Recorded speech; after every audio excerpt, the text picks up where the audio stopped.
네, 우리 함께 보는 말씀 예레미야 45장 1절에서 5절까지입니다. 우리 함께 읽겠습니다. 유다의 요시야 왕의 아들 여호야김 넷째 해에 네리야의 아들 바룩이 예레미야가 불러주는 대로 이 모든 말을 책에 기록하니라. 그때 선지자 예레미야가 그에게 말하여 이르되 바룩아, 이스라엘의 하나님 여호와께서 내게 이같이 말씀하셨느니라.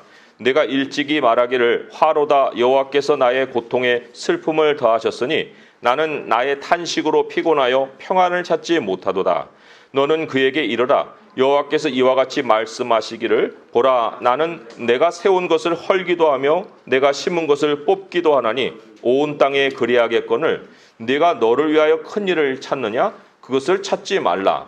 보라, 내가 모든 육체의 재난을 내리리라. 그러나 내가 가는 모든 곳에서는 내가 너에게 내 생명을 노량물 주듯 하리라. 여호와의 말씀이니라. 네, 여기 바룩이 나옵니다. 바룩이라는 인물이 나옵니다.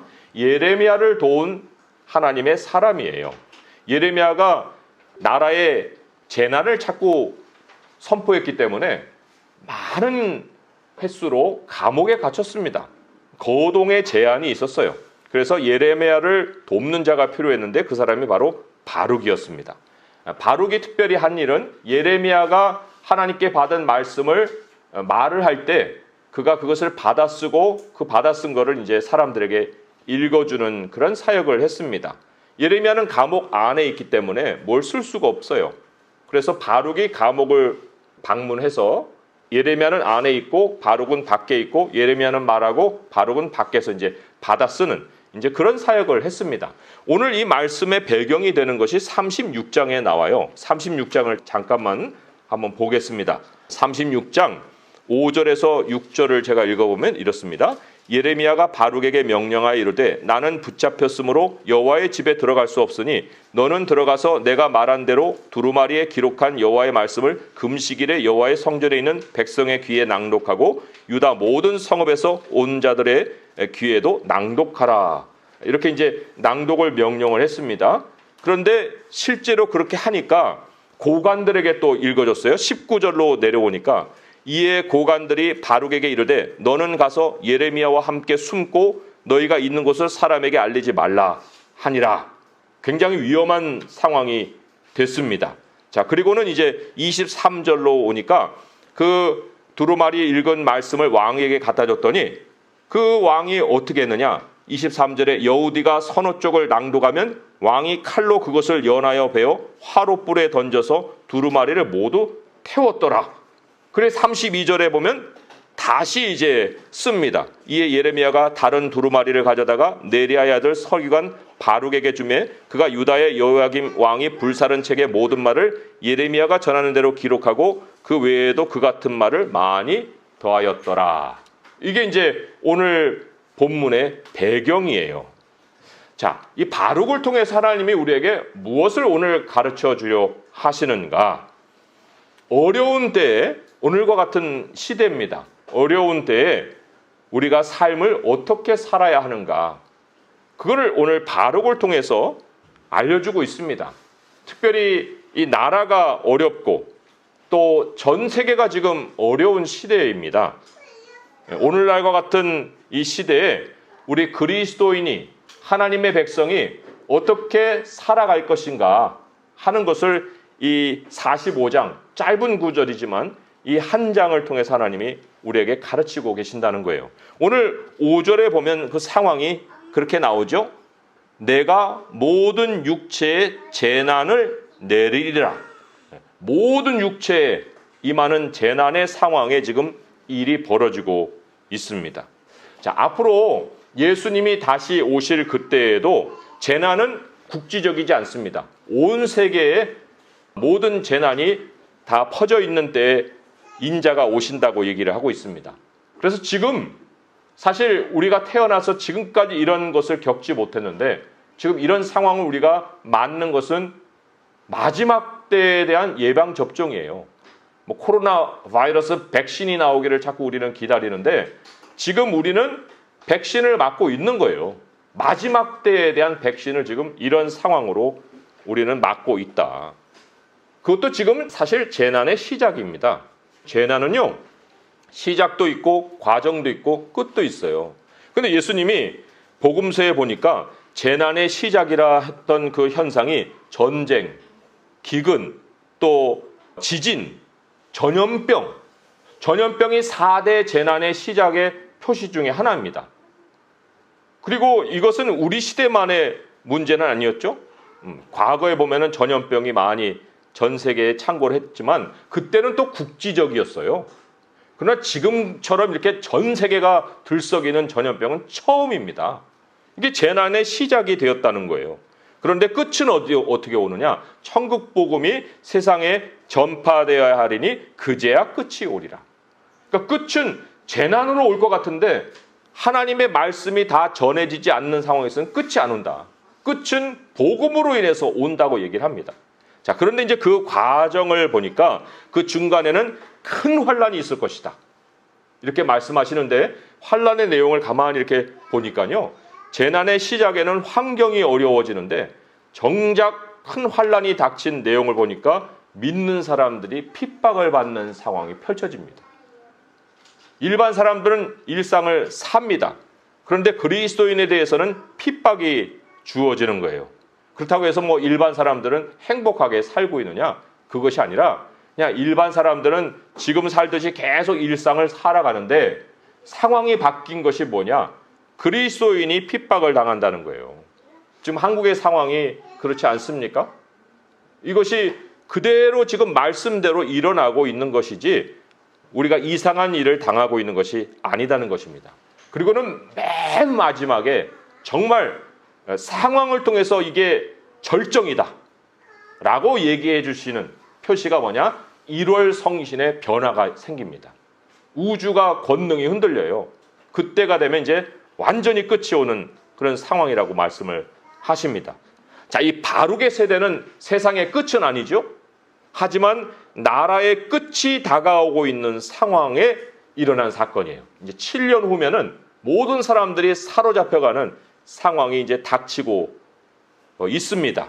그런 상황에 이제 바룩을 통해서 우리에게 마지막, 아니 어려운 시대를 살아가는 삶을 대비하게 해주시는 거예요. 제가 몇 주부터 이제 말씀을 드렸지만은 9월에 어려움이 찾아옵니다. 말씀을 드렸죠. 9월이 매우 어려울 거라고 얘기했고 또 9월 이후로 시작되면 2021년에 이제 세계 대공황과 같은 어려움이 닥칠 수도 있습니다라고 얘기를 했고 그런 어려움이 찾아오게 되면 정말 이 10년 이상의 경기 침체를 견뎌야 하는 그런 상황이 또 벌어질 수도 있어요. 지금 실물 경기가 멈췄잖아요. 그런데 이상한 현상이 부동산도 오르고 주식도 오르고 막 그러니까 사람들은 뭔가 삶이 계속되고 있는 식으로 착각을 하고 있는 거예요. 그러나 많은 곳에서 경고음이 들리고 있습니다. 이게 정상이 아니다라는 그 사인들을 많이 보여주고 있기 때문에 그것을 그 육체를 가지고 있는 눈으로도 보고 있는 사람들이 많은데 어찌 영을 가지고 있는 우리가 경각심을 갖지 않고 대비를 하지 않고 살 수 있겠어요. 그러니까 우리는 어떻게 대비할 것인가 하는 걸 이 바룩의 형편을 통해서 우리가 진단을 해보고 또 발견을 해본다는 겁니다. 오늘 말씀은요 원포인트 메시지예요. 복잡하지 않아요. 딱 한 가지를 하나님이 우리에게 제시를 하고 있습니다. 1절에 보면 다시 이제 1절을 돌아와서요. 유다의 요시야 왕의 여호야김 넷째의 네리 아들 바룩이 예레미야가 불러주는 대로 이 모든 말을 책에 기록하니라. 그때의 선지자 예레미야가 그에게 말하되 그때의 선지자 예레미야가 그에게 말하되 바룩아 이렇게 해죠. 이스라엘 하나님 여호와께서 내게 이같이 말씀하셨느니라. 이 바룩하고 부르는 거는요. 지금 바룩의 생각이 다른 데가 있어요. 지금 예레미야를 돕고 있는데 생각은 다른 데가 있다는 거예요. 현재 자기 하는 일에 지금 집중을 안 하고 있습니다. 눈은 여기 가 있는데 생각은 다른 데가 있는 거예요. 지금 그런 상황이 바룩입니다. 하는 일이 기쁘지 않아요. 이거를 기쁨으로 감당하고 있지 않습니다. 왜 그러느냐? 이 하나님이 전하시는 말씀을 지금 예레미야 입을 통해서 얘기해 주시는데 3절의 말씀에 이렇게 나와요. 네가 일찍이 말하기를 전에 얘기했다는 거예요. 화로다 여호와께서 나의 고통에 슬픔을 더하셨으니 나는 나의 탄식으로 피곤하여 평안을 찾지 못하도다. 전에 한 말이에요. 지금도 계속 이 생각이 진행되고 있지만 아무튼 이 생각은 오늘 무슨 그 마음을 괴롭게 하는 일, 기쁘지 않은 일이 일어나서 이런 생각을 한 게 아닙니다. 현재 하는 일에 집중하지 못하는 일이 과거에 자기가 했던 생각에서 계속 이어져서 그 생각의 지배를 받고 있기 때문에 일어나는 일이었다는 것인데, 거기에 보면은 자기 자신에 대해서 매우 그 불안함도 느끼고 굉장히 스트레스를 받고 있는 이 바룩을 만나는 거예요. 하나님이 지금 바룩의 생각을 전에 한 말을 다 기억하고 계시고 예레미야를 통해서 이 순간에 끄집어내는 거예요. 하나님은 생각을 다 알고 계십니다. 하나님 앞에서 어떻게 우리의 생각을 숨기겠습니까? 우리 마음은 다 알고 계시는데 3절에 보니까 단어들이 이래요. 화로다, 고통에, 또 슬픔, 탄식, 피곤, 평안을 찾지 못했다, 이런 말이 나오잖아요. 도대체 원인이 어디에 있었길래 이런 일들을 계속해서 품고 바룩이 지금 지내고 있는 것일까? 왜 사역에 집중을 못하고 슬픔과 탄식 속에서 피곤을 계속 달고 살리면서 왜 평안을 찾지 못하고 있을까? 그 원인은 5절에 나옵니다. 5절에 우리가 아까 읽었지만은 다시 한번 읽어볼까요? 시작. 내가 너를 위하여 큰 일을 찾느냐? 그것을 찾지 말라. 거기까지입니다. 내가 너를 위하여 큰 일을 찾느냐? 그것을 찾지 말아라. 너를 위한 큰 일. 이게 좀 설명이 필요합니다. 너를 위한 큰 일이라는 것은 개인의 이상을 얘기하는 겁니다. 개인의 야심이라고 볼 수가 있어요. 자기 개인의 이상을 이루려는 꿈이 바룩에게 있었어요. 자기 자신을 성공시키려는 야심이 있었습니다. 바룩이 예레미야의 사역을 도와서 이제 두루마리에 글을 썼습니다. 그리고는 일반 시민에게 가져간 것도 아니고 왕을 보필하는 고관들에게 가서 읽었어요. 그러면 바룩이라는 인물이 떠야 되잖아요. 예레미야만 역사에 유명한 사람입니까? 아니잖아요. 바룩도 하이라이트를 받아야 되잖아요. 그런데 하이라이트를 받는 게 아니고 위협을 받는, 목숨이 이제 위협을 받는 상황으로 바뀌어 버렸어요. 그것도 이제 스트레스가 쌓이는 거예요. 개인의 야심을 쫓고 있는 사람에게 자기가 드러날 수 있는 기회가 오는 것은 그 기회와 자기를 플러스 시켜서 미래가 더 자기의 이름을 빛내주는 현실로 바뀌어야 되는데 반대가 된 거예요. 일과 성과가 항상 자신의 그 다음 단계 성공과 연결되어야 되는데 그러지 않냐고 지금 더 나락으로 떨어지는 일이 생겼으니 이게 얼마나 또한 스트레스입니까? 아니 도대체 풍전등화와 같은 나라의 상황과 이게 맞는 일이에요? 전혀 맞지가 않잖아요. 이게 그런데 일반의 상황에서도 우리에게 주는 교훈이 있어요. 하나님의 백성이 일반의 상황을 살더라도 이 바룩과 같은 삶을 살아서는 안 된다는 것입니다. 너희는 하나님의 나라와 의를 먼저 구하라 그랬잖아요. 그러면 이 모든 것을 너희에게 더해 주시리라고 했는데 바룩은 항상 이런 생각을 품고 산 거예요. 내가 여기서 무엇을 얻지? 내가 무엇을 이룰 수 있는 거지? 이 일이 나의 이상을 채워줄까? 그러니 계속 하나님의 비즈니스에 대한 생각이 없어요. 하나님의 일에 대한 생각이 없습니다. 모든 것이 자기를 위한 큰 일이에요. 다 자기에게 맞춰져 있습니다. 천동설과 같아요.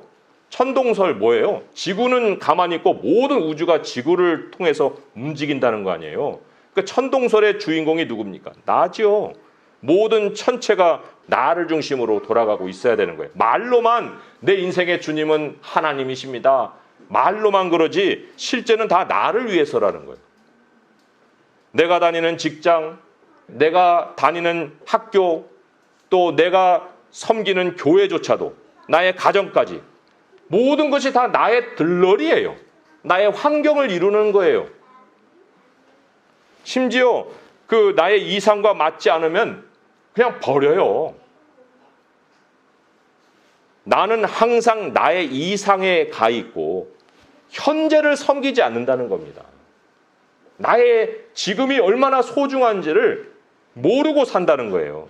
현재는 언제나 징검다리일 뿐이에요. 딛고 가야 되는. 그러니까 이건 잠시적인 것이니까 항상 나는 내 이상을 향해서 움직여야 되는 거지. 왜 징검다리에서 내가 계속 서 있어야 되는가? 이런 생각을 하는 겁니다. 그러니까 여기에 나의 삶이 있지 않는 거예요. 현재 사람, 만나는 사람들, 현재 내가 하는 일, 현재 내가 있는 장소, 그게 소중함이 안 느껴지는 거예요. 그렇다고 바룩이 예레미야를 안 섬겼어요? 섬겼어요. 예레미야를 섬겼습니다. 그런데 항상 바룩은 자기를 위해서 현재를 살고 있을 뿐이에요. 자기를 위해서. 예레미야를 돕고 있지만 예레미야를 위해서가 아니고 자기를 위해서 예레미야를 돕고 있는 거예요. 그의 삶이라는 게 언제나 그 다음에 찾아올 어떤 현실, 거기에서 자기는 펼쳐질 것이다 라고 생각하고 항상 거기에다가 자기의 모습을 두지 현재 삶에 충성을 하지 않는다는 겁니다. 그런데 하나님 뭐라고 그래요? 바루가 그것을 찾지 말아라 그러잖아요. 그것을 찾지 말아라. 내가 너를 위하여 큰 일을 찾느냐? 그것을 찾지 말아라 하고 명령을 하십니다. 누가복음 19장 17절에 뭐라고 써 있어요? 내가 지극히 작은 것에 충성하였느냐? 10골 건세를 주리니 주인이 이르되 잘하였도다 착한 종이요 10골 건세를 차지하라 그랬어요. 작은 일에 충성한다는 게 어떤 거예요? 지금 내가 하고 있는 일에 집중하는 거예요. 나에게 주어진 현실에 대해서 소중히 여기는 거예요. 그것을 가지고 내가 하나님 앞에 충성하는 모습을 보이는 거예요. 그때 하나님이 그 다음으로 움직여 주신다는 겁니다. 내가 정해놓은 이상을 내가 밟고 가고 내가 향하여 가는 게 아니라 하나님은 나에게 오늘의 충실을 하면 그 다음이 있을 것이다 라고 말씀하세요. 심지어 뭐라고 하시냐면 바벨론으로 끌려가라. 네? 아니 바벨론으로 끌려가지 않아야 되는 거 아니에요? 그런데 하나님은 반대로 얘기하세요. 지금 펼쳐지는 상황이 바벨론으로 끌려가게 생겼거든요. 근데 하나님은 거기에다가 살 길을 주시는 거예요. 예레미야 21장 9절에 이런 말씀이 나오죠. 이 성읍에 머물러 있고 버티는 자는 칼과 기근과 전염병에 죽으려니와 너희를 애워싼 갈대아인에게 나가서 항복하는 자는 살 것이나 그의 목숨은 전리품과 같이 되리라. 또 지난번 본문에서 우리가 읽었지만은 그 바벨론에 가서는 그 성읍의 평안을 구하라고 그랬어요. 바벨론에 가가지고 가는 날부터 나는 어떻게 빠져나가나, 나는 어떻게 도망치나, 내 미래는 여기가 아닌데 라고 자꾸만 그렇게 현실을 부정할 것이 아니라 너가 살고 있는 그 삶의 자리에서 그 성읍의 평안을 구하라는 것입니다. 지금 구청에서 사람들이 많이 나오지만은 저는 삼성동, 강남구, 강남구청 축복해요. 그분들도 자기 삶에 충실하기 때문에. 저도 그분들이 속해 있는 공동체에 살고 있잖아요. 그들을 왜 내가 적으로 생각을 해야 됩니까? 그들을 축복하고 오면은 친절이 돼요. 우리는 천동설이 아니라 지동설을 따르잖아요. 지동설이 뭡니까? 태양을 중심으로 우리 태양계가 돌아가듯이 하나님을 중심으로 우리의 삶이 돌아가고 있는 거예요. 나는 하나님을 중심으로 돌아가는 많은 인생 중에 하나입니다. 내가 특별하다고 자꾸만 생각하는 걸 버려야 돼요. 나는 하나님을 중심으로 살아가고 있는 많은 사람 중에 한 사람이에요. 한 사람. 왜 그 많은 사람들은 다 의미가 없고 나만 의미가 있어야 돼요? 그럴 수 없잖아요. 하나님을 중심으로 하는 이상 나는 그러하여도 만족할 수가 있어야 합니다. 내가 왜 역사의 항상 주인공이 되어야 합니까? 누가복음 17장 10절에 이런 말씀이 있잖아요. 이와 같이 너희도 명령받은 후에 다 행한 후에 이르기를 우리는 무익한 종이라 우리가 하여야 할 일을 한 것뿐이라 할지니라. 거기에서 하나님이 칭찬이 있고 나의 다음이 또 주어지는 것입니다. 4절의 말씀 오늘 돌아오면 하나님이 무엇을 하고 계시느냐? 너는 그에게 이르라. 여호와께서 이와 같이 말씀하시기를 보라. 나는 내가 세운 것을 헐기도 하며 내가 심은 것을 뽑기도 하나니 온 땅에 그리하겠거늘. 지금 하나님 뭐를 하고 계세요? 헐고 계세요. 지금 하나님 뭐 하고 계십니까? 코로나 전염병을 통해서 전 세계에 하나님의 주권을 지금 가르치고 계십니다. 하나님이 지금 세우고 계시는 때가 아니에요. 허물고 계시는 때입니다. 그럼 하나님은 그렇게 행하시는데 하나님과 반대 방향으로 우리가 목표를 맞춰서 살아야 합니까? 하나님 우리에게 가장 큰 그림으로 주신 것은 인자가 온다는 거예요. 우리의 인생은 늙어간다는 겁니다. 끝을 향해서 가고 있다는 거예요. 그게 하나님이 우리에게 보여주시는 그 삶의 모습입니다. 하나님은 우리를 끝을 향해서 가고 계시는데, 끝을 향해서 데려가고 계시는데 우리는 거꾸로 더 젊어지려고 하고 더 땅에다 뿌리를 두리려 하고, 그거는 하나님과 동역하는 게 아니죠. 우리는 하나님의 비즈니스에 함께 해야 되지 내 주머니를 차고 살아서는 안 되는 거예요. 하나님은 지금 나라를 허물겠다고 말씀하시는데 왜 나는 내 야망을 가지고 바룩처럼 해도 즐겁지도 않고 그 이상의 이상을 바라보고 나 자신을 위한 일에 몰두해 있느냐, 그런 얘기입니다. 우리가 우리 주머니를 차지 않는다고 해서 가난해지고 비천해지고 몰락하는 게 아닙니다. 하나님이 공유하시는 풀이 있어요. 하나님이 가지고 있는 풀이 있다는 거예요. 하나님의 공유의 풀이 더 풍성합니다. 내 전 재산보다도 하나님의 그 공유의 풀, 하나님의 곡간을 이용하고 거기에서 채워진 것을 공급받는 것이 훨씬 부유하게 사는 길이에요. 근데 왜 우리는 내 현재가 항상 내 주머니에 있어야 되고 내 중심이 돼야 된다고 생각을 하고 있느냐, 그런 얘기입니다. 하나님이 나에게 주신 지금의 모습에 내 마음을 쏟아야 돼요. 그 쏟는 것이 가장 부유하게 사는 길입니다. 하나님이 바룩에게 주신 최고의 선물이 뭐예요? 이 어려울 때 주신 선물이 마지막 절에 5절에 마지막쯤에 이렇게 나오죠. 내가 가는 모든 곳에서는 내가 너에게 내 생명을 노량물 주듯 하리라. 여호와의 말씀이니라. 생명. 이 생명이라는 것은 생존에 필요한 모든 것을 플러스한 생명이에요. 그 생명이 건짐을 받는다는 것만큼 엄청난 약속이 어디 있어요? 다른 건 다 약속이 되는데 내가 너 생명은 보장 못하겠다. 뭐 사고가 내일도 날 수도 있고 모레도 날 수도 있는데 그 사고에 대해서는 내가 책임 안 지고 뭐 돈 달라고 하면 내가 돈 주고 다 줄게. 이런 약속을 받아봐야 이게 무슨 약속입니까? 이건 허무한 약속이잖아요. 그런데 하나님은 생명을 약속을 해 주셨어요. 그래서 우리가 하나님이 주신 이 지금의 현실로 돌아와야 합니다. 9월 이후로 세상에 어려움이 찾아올 때요, 우리가 수많은 이제 뉴스를 들을 거예요. 그 뉴스 속에서 자주 들을 수 있는 많은 토픽이 뭘 것이냐, 생명을 보장받지 못한 사람들의 그 아우성, 그리고 생명이 정말 잃어버린 자들의 그 슬픔, 이런 것들이 이제 뉴스로 장식할 날이 곧 다가온다는 겁니다. 그런 상황에 과연 우리가 하나님께 이 생명을 약속받은 것만큼의 큰 약속이 어디 있겠어요? 다시금 말씀을 정리하면서 인자가 오는 날까지 우리들의 아젠다를 어디에 둘 것이냐? 내가 생각하는 나를 위한 나의 큰 일에 둘 것이 아니라 하나님이 이끌어 가시는 이 세상을 경영해 가시는 하나님의 세상에 내 마음을 두고 하나님의 풀을 최대한으로 이용해서 하나님의 공급을 받고 다시 나를 위해서가 아니라 주님을 위해서라는 그 삶의 목적으로 돌아가는 거예요. Back to the Lord. 우리 주님으로 다시 돌아가는 것입니다. Back to God's business. 하나님의 일로 돌아가는 거예요. 우리들의 계획도 하나님의 그 일이 이루어짐으로 인해서 우리의 일이 이루어지는 것입니다.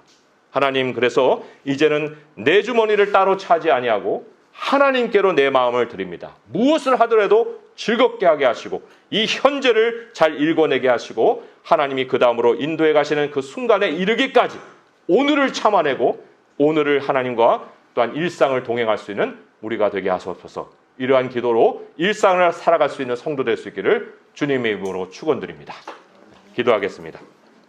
하나님 아버지, 바룩을 통해서 우리 자신의 모습을 다시금 점검합니다. 그가 감옥에 갇힌 예레미야를 돕기까지 했으나 그의 마음은 매일같이 피곤해 찌어들려 있었습니다. 그가 자기를 위한 생각에 그 골몰에 있었기 때문에 그러한 형편이 되었습니다. 하나님, 우리에게는 우리 자신을 위한 것이 없고 오직 모든 것이 다 하나님 중심으로 돌아갑니다. 우리는 무익한 종이요 또한 하나님이 하라 하신 그 일을 할 뿐이요 우리에게 상을 주실 분은 하나님이시고 우리의 미래는 그 너머에 있습니다. 하나님, 이 땅에 우리의 마음을 두지 않게 하시고 지금의 어려움을 우리가 백신 삼아서 앞으로 올 모든 어려움에도 또한 너끈히 이겨갈 수 있는 우리가 되게 하여 주옵소서. 하나님의 아젠다에 우리의 마음을 두게 하시옵고 하나님이 모든 것을 공급해 주실 줄 믿사오니 우리 스스로 살려 하지 않게 하시고 주님께 모든 것을 맡기고 함께 주님을 향해서 달려가는 저희 모든 성도가 되게 하여 주옵소서. 우리 주 예수 그리스도의 이름으로 감사하며 기도합니다. 아멘.